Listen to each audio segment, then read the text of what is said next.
Hey guys, what's up? Welcome back to another video of our channel.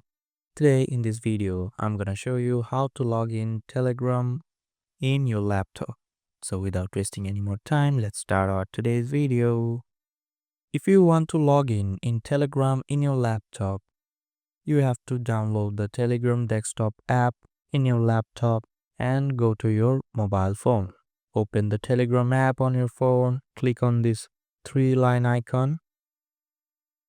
Now go to settings.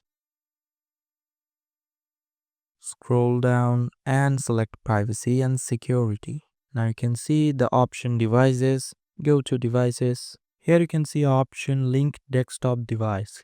Just click on it and scan the QR code in your Telegram desktop software. After scanning the QR code, you can see the Telegram desktop app is automatically logged in to your Telegram account.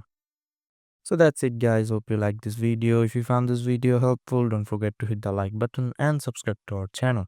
Till then, bye bye.